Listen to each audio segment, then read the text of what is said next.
Hi everyone, we're back with video number 2 for chapter 12. And so we're at the point where Ron is at the Larry King show, and Larry King asks him, and you're not angry, right? This is on page 225. And so we have this big paragraph here where Ron is thinking so much, but he can only reply, I'm not angry. He says, I had had 11 years to think about what had happened to me, years in prison where I made a decision to let go of the anger and frustration. Since I had gotten out, I went twice a week to Hester Grove Baptist Church and came to feel that God had given me a second chance at life, a chance to really make something of myself, and I could only go forward. Anger would have just kept me stuck, as if I'd never left prison.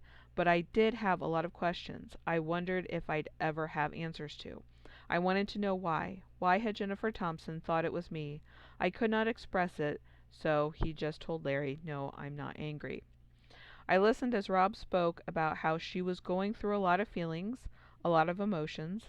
Then Rob pointed out that all three of us had been victims of the same rapist.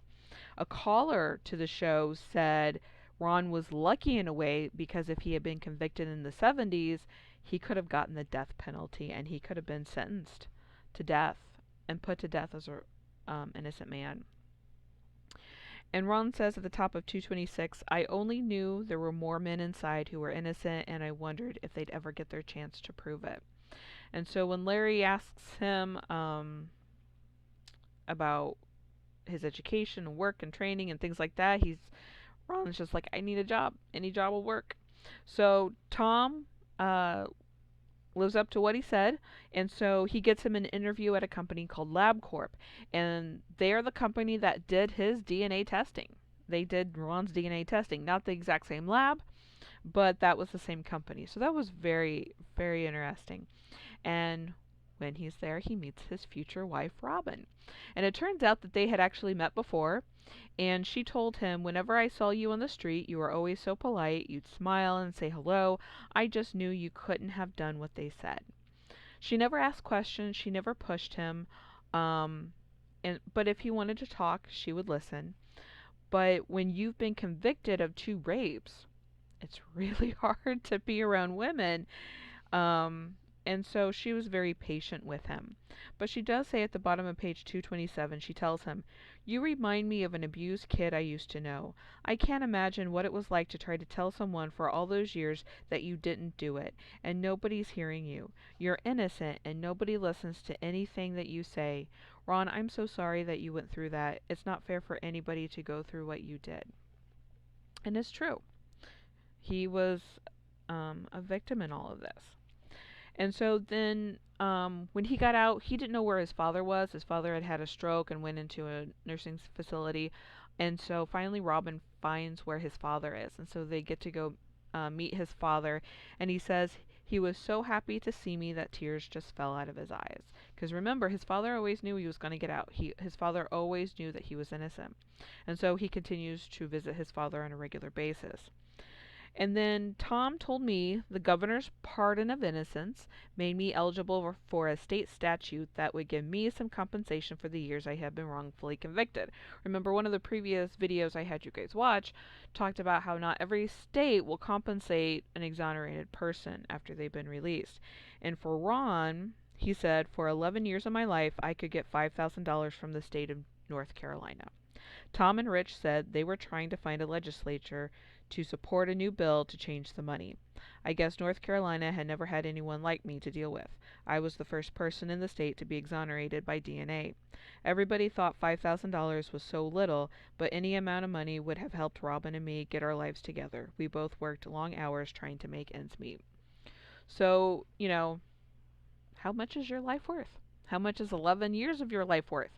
Um, I think Ron would have been appreciative for $5,000, but other people are like, that's, that's a lot that he had to deal with. So he works on trying to get his GED, but he wants to focus on earning money and um, making a home.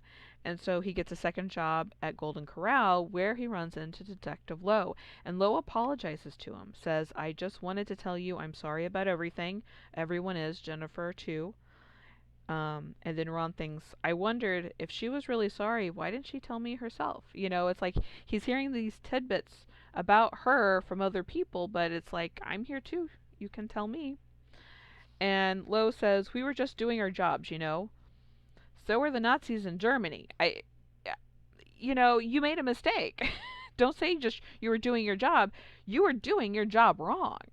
She misidentified her rapist because at that time, police officers, you know, you did a lineup in person where the victims were seen. There was a lot of things wrong, and even in '84, that should have been wrong too. Um, and so don't make a statement like that. Make a statement saying, we were really wrong, we screwed up, we weren't doing a good job. That's what it is. They weren't doing a good job. He ends up moving in with Robin. It felt good to be in love, to be loved again after all that time. They get married in December of '96, and a week later they're going to have the reception, and they find out the morning of the reception that his father has passed away. But they still go on with the reception, and at the reception his mother tells him, I know, talking about his father, I know he wasn't always the father you wanted him to be, but he was there in time of need.